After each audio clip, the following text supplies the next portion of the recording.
Natation, course à pied où la route laisse la place aux forêts et aux chemins, et les vélos profilés au VTT, vous êtes au premier championnat de France de cross triathlon.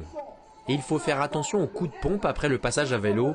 En VTT, on ne peut pas se cacher dans les roues comme les coureurs peuvent le faire sur route. Derrière, la course devient vite casse-pattes, comme on dit dans le peloton. Comparé au type de triathlon que je fais, Coupe d'Europe ou Grand Prix Élite, c'est un peu plus dur parce que là, en VTT, on est toujours en prise.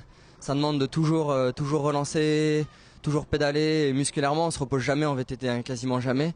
Et ensuite, quand on enchaîne sur du trail, du chemin ou de l'herbe, là, faut quand même des cuisses comparé à du tout plat sur la route. C'est vrai que c'est quand même plus dur. Le VTT, justement, le champion de France, Brice Debord, l'a mal encaissé. Sorti en tête de l'eau, il pose le vélo avec 1 minute de retard sur le monégasque Nicolas Fernandez. Mais au prix d'une remontée à pied phénoménale, le médaillé de bronze au championnat d'Europe 2012 s'impose finalement en 1h31 minutes. Chez les vétérans, le Versaillais, Olivier Constantin a conquis ce premier titre historique. Je suis très content de ma course.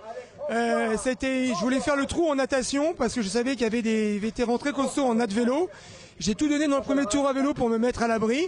Et après, j'ai essayé de gérer en course à pied et je suis très satisfait. Grâce à leur performance d'ensemble, les Versaillais remportent le titre par équipe. Et évidemment, pour un triathlon du roi, le nouveau champion prend place sur son trône. Une couronne pour l'histoire du triathlon français.